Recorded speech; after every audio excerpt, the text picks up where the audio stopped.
അപ്പം ഇതാണ് question. Okay, A got in an examination full marks വേറെ ക്വസ്റ്റ്യൻ നല്ല വൃത്തിക്ക് ഫസ്റ്റ് ഓഫ് ഓൾ വായിക്കുക. ഓക്കെ, അപ്പോൾ അതനുസരിച്ച് നമുക്ക് പറയാൻ പറ്റും A got 10% less than B. അപ്പോൾ നമുക്ക് ആ ക്വസ്റ്റ്യൻ വായിക്കാൻ മനസ്സിലായി. ഇവിടെ എ ബി സി ഡി എന്ന് 4 പേരുണ്ട്. A got 10% less than B. അത് ഇതിനകത്ത് ക്വസ്റ്റ്യൻ പറയുന്നതനുസരിച്ച് എഴുതുവാണെങ്കിൽ ഇതാണ് ബിയുടെ മാർക്ക്. ബിയുടെ മാർക്കിൻ്റെ 10% കുറവാണ്. ഇതായത് എ ബി സി ഇവരുടെ ഓരോരുത്തരും മാർക്കാണ് പറയുന്നത്. നമുക്ക് മാർക്ക് തന്നെ എഴുതാം. എയുടെ മാർക്ക് എന്ന് പറയുന്നത് ബിയുടെ മാർക്കിൻ്റെ 10% കുറവ്. അതുപോലെ ഇത് ബിയുടെ മാർക്ക്, ഇത് സിയുടെ മാർക്ക്, ഇത് ഡിയുടെ മാർക്ക്. സോ ബിയുടെ മാർക്ക് എന്ന് പറയുന്നത് സിയുടെ മാർക്കിൻ്റെ 25% കൂടുതലാണ്. സിയുടെ മാർക്ക് എന്ന് പറയുന്നത് ഡിയുടെ മാർക്കിൻ്റെ 20% കുറവാണ്. So കുറവായാണ് minus. സോ ഇതാണ് നമ്മുടെ ഒരു ഫോർമാറ്റ്. പക്ഷേ നമ്മൾ ഇങ്ങനെയാണ് ഇടുന്നതെങ്കിലും ഞാൻ ഒന്നും കൂടെ ഒന്ന് പറയാം, ഒന്ന് ചിന്തിച്ച് നോക്കാം. M A, M B, M C, M D. അതൊരു കാര്യം കിടപ്പുണ്ട് എന്ന് വെച്ചാൽ എക്ക് ബിയുടെ മാർക്കിൻ്റെ 10% കുറവാണ്. അപ്പോൾ അതായത് നോക്ക്, ഈ ഒന്നെന്ന് പറയുന്നത് നമ്മളെപ്പോഴും 100% അല്ലേ. 100% നിന്ന് 10% പറയുമ്പോൾ ഒന്നുമില്ലെങ്കിൽ ആലോചിച്ച് 90% ഓഫ് എം ബി ആണല്ലോ എം എ. അപ്പോൾ ഈ ഒരു സെൻറ്റൻസ് തന്നെയാണിത്. ബിയുടെ മാർക്കിൻ്റെ 10% കുറവാണ് എക്ക്. അപ്പം എക്ക് എത്ര മാർക്ക്? 90% ഓഫ് ബിയുടെ മാർക്കിൻ്റെ 90% എക്ക് കിട്ടി. ഇത് തന്നെയാണ് ഇതും, രണ്ടും ഒന്ന് തന്നെയാണ്. മനസ്സിലായോ? അതായത് മറ്റേവരിപ്പം ബിക്ക് 100 മാർക്കെന്ന് വെച്ചോ, 100-ൽ നിന്നും 10 കുറവാണ് എക്ക് എന്ന് പറയുന്നതും എയുടെ മാർക്ക് 90 പറയുന്നതും സെയിം അല്ലേ? Same concept. സോ അങ്ങനെ വെച്ച് നോക്കുമ്പോൾ ഇതെല്ലാം നമുക്ക് എഴുതാൻ പറ്റും. 100-ഉം 25-ഉം 125% ഓഫ് എം സി ആണ് എം ബിയുടെ മാർക്ക്. 100-ൽ നിന്ന് 20 കുറവ് 80% ഓഫ് എം എ ആണ് എം ഡി. ഡിയെ കുറിച്ചല്ലേ പറയുന്നത്. സോ ഇതാണ് ക്വസ്റ്റ്യൻ അനുസരിച്ച് നമ്മൾ എഴുതുമ്പോൾ നമുക്ക് വരുന്നത്. 500 മാർക്ക് കിടക്കുന്നത്. സോ 500-ൽ ഡിയുടെ മാർക്ക് കണ്ടുപിടിക്കുക, ഇൻറ്റു 100 ചെയ്യുക. ഇതാണ് ചെയ്യണം. പക്ഷേ അതൊരു ക്വസ്റ്റ്യൻ ആയതുകൊണ്ട് എ ഗോട്ട് 360 മാർക്സ്. അപ്പം എക്ക് 360 മാർക്ക് കിട്ടി. അതായത് എക്ക് 360, അതായത് എം എ ഈക്വൽ ടു 360 എന്ന് വെച്ചിട്ടുണ്ട്. അതെന്താണ്? 90% ഓഫ് എം ബി ആണ്.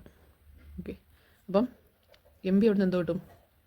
360 ഇൻറ്റു 100/90 400 കിട്ടി. 400 125% ഓഫ് എം സി ആണ് എം ബി, ദാറ്റ് ഇസ് 400. അവിടെ നമുക്ക് എം സി കിട്ടും. ഓക്കെ, നമ്മൾ സോൾവ് ചെയ്യുമ്പോൾ നമുക്ക് എം സി കിട്ടും. അതെടുത്തുകൊണ്ട് നമ്മൾ എന്ത് ചെയ്യാം? അതാണല്ലോ ഈ 80% off mark, 80% of M D ആണല്ലോ എം സി. അപ്പോൾ നമുക്ക് ഇവിടുന്ന് സോൾവ് ചെയ്യുമ്പോൾ കിട്ടും. ദെൻ എം ഡി ഇവിടെ നിന്ന് കിട്ടും. ആ എം ഡി എടുത്ത് വിട്ട് കൊടുക്കുമ്പോൾ നമുക്ക് കാര്യം കഴിയും. A is 40% income of A is 40% more than B's income. Okay, A എന്ന് പറയുന്നത് 40% more than B's income. B's income is 20 less than C's income. ഇനി സി എന്ന് പറയുന്ന ഒരാൾ വരുന്നുണ്ട്. Okay, B's income is 20% less than C's income. ബിയുടെ income എന്ന് പറയുന്നത് 20% ലെസ് ആണ്, less than C's. Find the ratio of income of A and income of C. ഇത് റേഷ്യോ ആണ് നമുക്ക് കണ്ടുപിടിക്കാൻ പറയുന്നത്. Okay, I A I B ചെയ്താണെങ്കിൽ ഇത് 100 ആണെങ്കിൽ ഇത് 140 ആണ്. സിമിലർലി ഇത് 100 ആണെങ്കിൽ ഇത് അതിന് 20 കുറവാണ്. സോ 80 ആണ്. സോ നമുക്കാണെങ്കിൽ ഇവരുടെ എല്ലാ റേഷ്യോ സെയിം ആക്കിയിട്ട് അങ്ങനെ ചെയ്യാം. അപ്പോൾ ഇപ്പോൾ റേഷ്യോ സെയിം ആക്കിയാൽ മതി. അപ്പോൾ നമുക്ക് കറക്റ്റായിട്ട് എന്തുവെച്ചാൽ കിട്ടും. ഇപ്പോൾ ഇവരുടെ എല്ലാവരുടെയും കൂടെ റേഷ്യോ സെയിം റേഷ്യോ ആക്കി നമുക്ക് ഉറപ്പായിട്ടും എയുടെയും സിയുടെയും റേഷ്യോ 28:25 ഉറപ്പായിട്ടുണ്ട്. ഉത്തരം 28:25. നമ്മൾ ഇവിടെ അടുത്തടുത്തുള്ളത് ഈ ഒരു റോയിലും ഫില്ല് ചെയ്ത് ഈ റോയിലും ഫില്ല് ചെയ്ത് എല്ലാത്തിനും വെട്ടി ചെറുതാക്കി വരുമ്പോഴത്തേക്കും നമുക്ക് ഉറപ്പായിട്ടും എന്ത് വരും? 28:25 വരും. വേറെ രീതിയിൽ എങ്ങനെയാണെന്ന് വെച്ചാൽ ഇതൊരു സ്റ്റെപ്പ്. വേറെ രീതിയിൽ വെച്ചാൽ നമുക്ക് കണ്ടുണ്ട് ഐ എ എന്ന് പറയുന്നത് 40% ഓഫ് ഐ ബി ആണ്. കണ്ടേ, ഐ എ എന്ന് പറയുന്നത് 40% മോർ ദാൻ ഐ ബി ആണ്.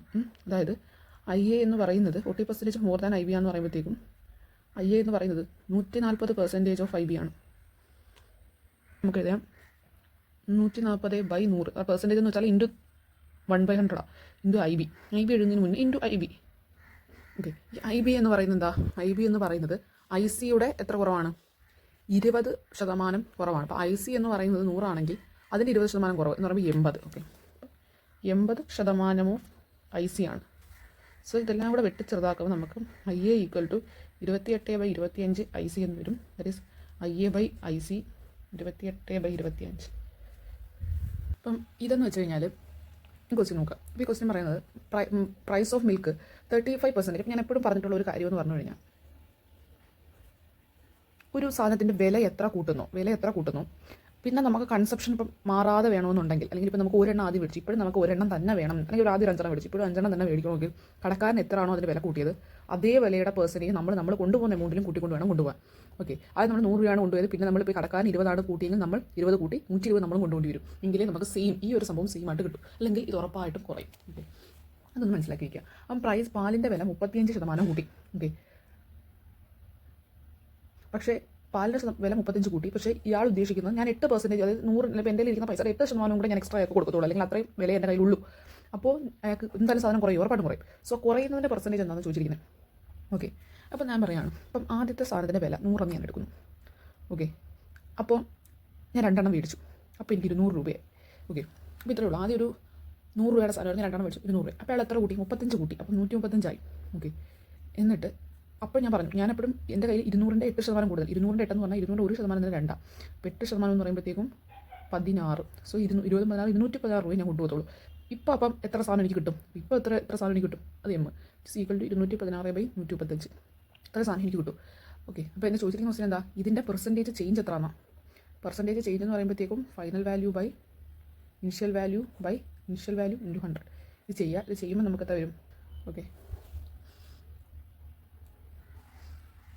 നമ്മളിപ്പോൾ ഇങ്ങനെ എടുക്കുമ്പോൾ തെറ്റാത്തതെന്ന് വെച്ച് കഴിഞ്ഞാൽ ഇതിനകത്ത് എല്ലാത്തിനകത്തും ഒരു കോമൺ റേഷ്യോ ഉണ്ട്. എന്ന് പറഞ്ഞു കഴിഞ്ഞാൽ ഇത് മൂന്നും, അതായത് ഫസ്റ്റത്തെ പ്രൈസ്, കൺസെപ്ഷൻ, എക്സ്പെൻഡിച്ചർ, ഇത് മൂന്നും ഒരു പർട്ടിക്കുലർ റേഷ്യോയിലാണ് കിടക്കുന്നത്. ഇപ്പോൾ ഞാൻ വരുന്നത് എക്സ്. ഇവർക്ക് എല്ലാവർക്കും ഒരു കോമൺ മൾട്ടിപ്പിളർ ഉണ്ട്. ആദ്യത്തെ പ്രൈസ്, കൺസെപ്ഷൻ, എക്സ്പെൻഡിച്ചർ, ഇവർക്ക് 3 പേർക്കും ഒരു കോമൺ മൾട്ടിപ്ലയർ ഉണ്ട് എക്സ്. സിമിലർലി രണ്ടാമത്തെ പ്രൈസ്, രണ്ടാമത്തെ കൺസെപ്ഷൻ, രണ്ടാമത്തെ വില കൂട്ടിയപ്പോൾ ഉള്ള കേസ്, അപ്പോഴും ഒരു കോമൺ മൾട്ടിപ്ലയർ ഉണ്ട്, അതാണ് വൈ എന്നെടുക്കുക. സോ ആദ്യത്തെ പ്രൈസ് ഞാൻ എടുക്കുന്ന സമയത്ത്, when the price of a sugar decreased by 10%, a man could buy 1 kilogram more for 270 than the original price of sugar per kg എന്നാണ് ചോദിച്ചിരിക്കുന്നത്. ഇപ്പോൾ ഞാൻ പറഞ്ഞിട്ടുണ്ടായിരുന്നു, ഒരു സാധനത്തിൻ്റെ വില 10% കുറച്ചാൽ, ഇപ്പം 10% കുറയ്ക്കുന്ന കൂട്ടുന്ന കേസായിരുന്നു ഞാൻ പറഞ്ഞിരുന്നത്. ഇത്ര ഞാൻ പറഞ്ഞത്, സാധനത്തിൻ്റെ വില 10% കൂടിയാൽ നമ്മുടെ കയ്യിൽ നമ്മൾ 10% കൂട്ടിയിട്ട് കൊണ്ടുപോകണം, ഇല്ലെങ്കിൽ നമുക്ക് സാധനം ഉറപ്പായിട്ടും കുറയും. അപ്പോൾ നമുക്കൊരു സാധനത്തിൻ്റെ വില 10% കൂട്ടിയാൽ നമ്മുടെ ഇരിക്കുന്ന പൈസയും നമ്മൾ 10% കൂട്ടിക്കൊണ്ട് പോയില്ലെന്നുണ്ടെങ്കിൽ നമ്മുടെ കൺസെപ്ഷൻ ഉറപ്പായിട്ടും കുറയും. അപ്പോൾ ഇവിടെ പറയുന്നത് വെച്ചാൽ ആദ്യത്തതും 270, രണ്ടാമത് 270, വില ഇപ്പോൾ എത്ര കുറഞ്ഞു? 10% കുറഞ്ഞു. അപ്പോൾ ആലോചിച്ച്, വില 10% കുറയുവാണെങ്കിൽ ആദ്യം കൊണ്ടുപോയ പൈസയുടെ 10% എന്ന് പറയുന്നത് എൻ്റെ കയ്യായിട്ട് ബാക്കിയായിട്ട് തരുന്ന പൈസയാണ്. അപ്പം 10% ഓഫ് 270 വിച്ച് ഈക്വൽ ടു എൻ്റെ ബാക്കി പൈസ. ബാക്കി എന്ന് പറഞ്ഞിട്ട് തരുമല്ലോ എന്ന് പറഞ്ഞ് കടക്കാരൻ്റെ കയ്യിലോട്ട് തരുന്ന പൈസയാണ്. പക്ഷേ ആ പൈസയ്ക്ക് 1 കിലോഗ്രാം എക്സ്ട്രാ കിട്ടി. അപ്പോൾ എന്ന് വെച്ചാൽ 10 കിലോഗ്രാം ഇത് കടക്കാരൻ ബാക്കി തരുന്ന പൈസയാണ്. സോ ബാക്കി തരുന്ന പൈസ വാങ്ങിക്കാതിരുന്നു, അപ്പോൾ കടക്കാരൻ 1 കിലോഗ്രാം എക്സ്ട്രാ കൊടുത്തു. സോ 10% ഓഫ് 270 എന്ന് പറയുന്നതാണ് 1 kg. അപ്പോൾ ഒന്നുമില്ല, ആദ്യം ഒരു 10% കടക്കാരൻ വില കുറച്ചു. അപ്പോൾ നമ്മളും 10% നമ്മുടെ കയ്യിൽ അപ്പോൾ കടക്കാരൻ എന്ത് തരും? ബാലൻസ് നമ്മൾ തരും. സെയിം കൺസെപ്ഷൻ അല്ലേ, ബാലൻസ് തരും. ആ ബാലൻസ് പൈസ ചിലപ്പോൾ മേടിക്കാത്തതുകൊണ്ട് കടക്കാരൻ ഒരു കിലോഗ്രാം എക്സ്ട്രാ കൊടുത്തു. അപ്പോൾ ഓർക്കുക, 10% 270 1 കിലോഗ്രാമിൻ്റെ വില. അപ്പം 27 രൂപയാണ് ഇപ്പം 1 കിലോഗ്രാം. ദിസ് ഇസ് ഇപ്പോഴത്തെ വിലയാണ്. അപ്പോൾ ഇപ്പം അത് കുറഞ്ഞു വന്ന ഈ ഒരു കണ്ടീഷൻ, അതായത് ഈ ഒരു കേസിൽ 27 രൂപയാണ് വില. ഇതാണ് ന്യൂ പ്രൈസ് ഓഫ് ഷുഗർ. അപ്പം ന്യൂ പ്രൈസും ഓൾഡ് പ്രൈസും തമ്മിലുള്ള ബന്ധമാണ് നമ്മൾ കണ്ടുപിടിക്കുന്നത്. ന്യൂ പ്രൈസ് എന്ന് പറയുന്നത് എന്താണ്? കടക്കാരൻ പഴയ വിലയുടെ 10% കുറച്ചു, അപ്പോഴാണ് പുതിയ വില കിട്ടിയത്. ഓക്കെ, അപ്പോൾ എന്താണ്? പഴയ വിലയുടെ 90% ഇപ്പോഴത്തെ വില. ഓക്കെ, അപ്പം പഴയ വിലയുടെ ഓൾഡ് വില. ഓക്കെ, 90% ഓഫ് ഓൾഡ് വിലയാണ് ഇപ്പോഴത്തെ വില. സോ ന്യൂ പ്രൈസ് ഇപ്പോൾ എത്ര? 27 which is equal to 90 old വില. അപ്പോൾ ഞാൻ അതിൻ്റെ പി ഓൾഡ് എന്ന് കൊടുക്കുന്നു, അതാണല്ലോ നമുക്ക് കണ്ടുപിടിക്കാൻ പറയുന്നത്. So P old which is equal to 27 × 100/90 which is equal to 30 എന്ന് നമുക്ക് ഉത്തരം വരും. ഓക്കെ.